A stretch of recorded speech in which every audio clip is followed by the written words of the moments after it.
So ayan guys, so ayan. So lalagyan sa natin ng inahin saka mga sisiw. O diba, okay guys. Ayan, meron tayong magandang kulungan para sa mga sisiw natin. Kasi yung mga sisiw natin guys, unti-unting nababawasan.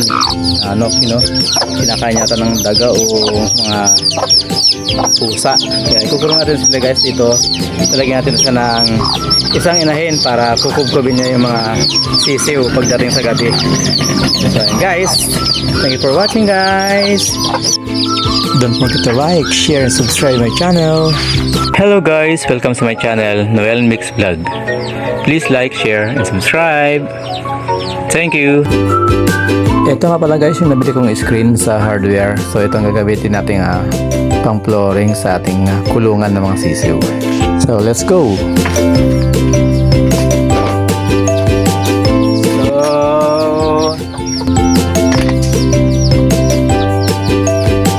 Kabit natin guys yung ating screen.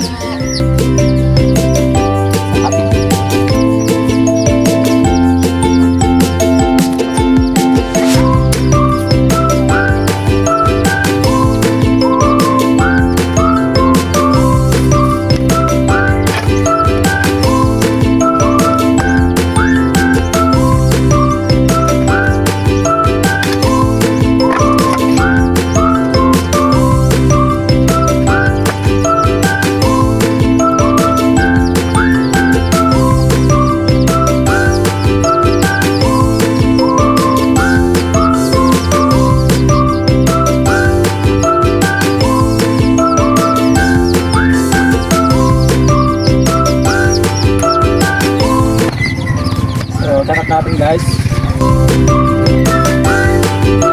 gilid niya sobra. Hello. Load. Oh, pwede.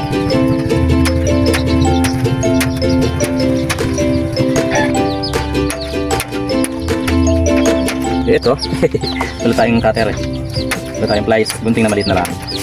Kaya naman. So kaya guys, yakang-yaka. Manipis lang yung wire guys yung screen, kaya ng gunting natin.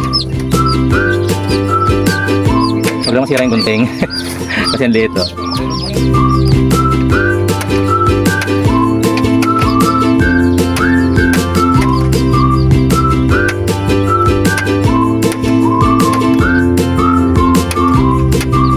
Okay, so alright.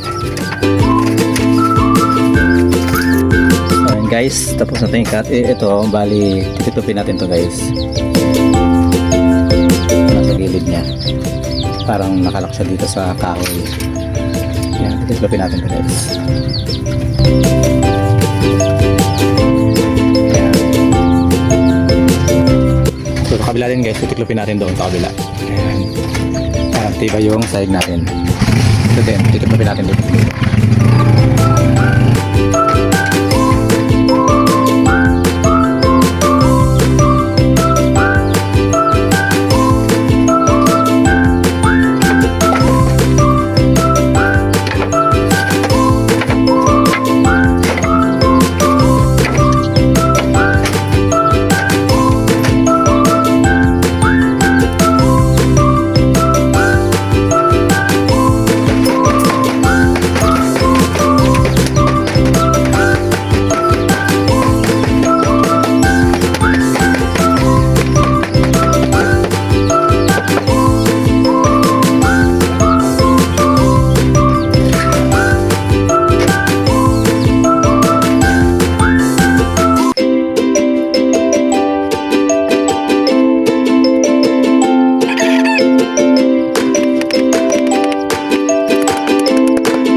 Guys, hindi naman kasi yung paa niya sa butas, sakto lang.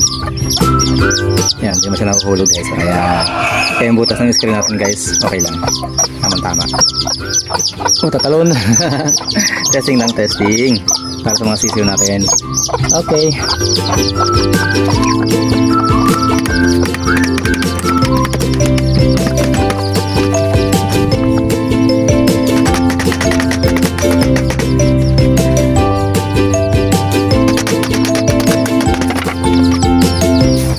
natin guys, lalagyan pa natin ng alambre sa gitna guys, pag ganyan, para nakano siya dito. Yan, naka-brace niya para matibay siya guys, kasi may kahoy na siya papunta doon.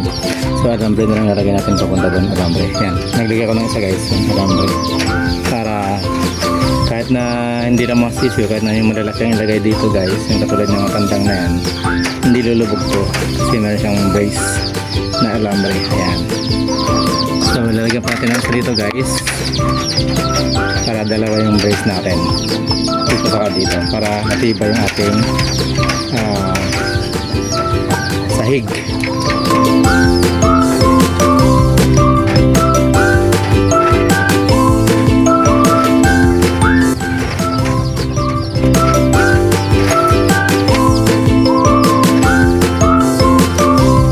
Matibay.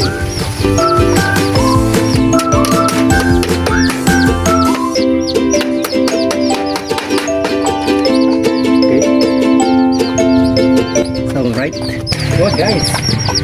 Ayan o, tibay. Kahit tandang yung, kahit mga inahin yung papatong guys, matibay kasi may brace na alambre. May brace yan, may brace din dito. Yan, so matibay guys yung ating screen. So ding-ding na lang guys. Ang kulang dito, ding-ding na lang sa dito. Yan, sa bubong. Lalagyan natin guys, ganitong screen na lang sa ding-ding. Kasi marami akong sobra dyan. So walang problema kahit gawin natin ding parang sa dingding yung net, nylon na net, saka dito importante guys dito screen, para kapag dudumi mga sisiw guys, mahuhulog siya doon sa butas, madaling hugasan, madaling linisan. Yan, so lagyan rin guys ng screen sa ikot, parang nakadingding niya, saka dito sa ibabaw, para finish na tayo guys. Okay, kabitan natin guys, baka ikabit ng iba eh. Ito na guys, yung ating net na extra na ilalagay natin dito sa ating dingding dito. Okay.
Ayan guys,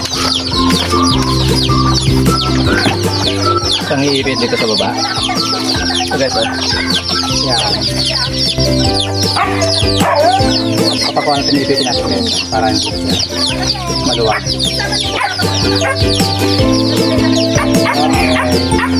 Hilahin natin natin.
Ay!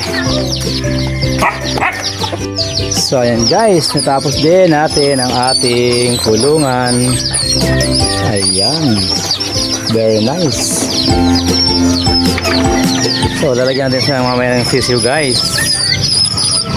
Okay, nabot tayo ng gabi guys sa ating paggawa ng kulungan. No? Matibay din yan guys, siyempre. All net. All net. All net. all network. Ayan guys. Thank you for watching guys. Yan. Lagyan natin ng CCU. So ayan guys. So ayan. So lalagyan sa atin ng inahin saka mga CCU. O diba? Okay guys. Ayan. Meron tayong magandang kulungan para sa mga CCU natin. So yung mga CCU natin guys, hindi nababawasan. Kinakain yata ng daga o mga pusa. Kaya ikukulong natin sila guys dito. Talagyan natin siya ng isang inahin para kukubkubin niya yung mga sisiw pagdating sa gabi. So ayan guys, thank you for watching guys. See you in my next videos guys. Bye bye. God bless all.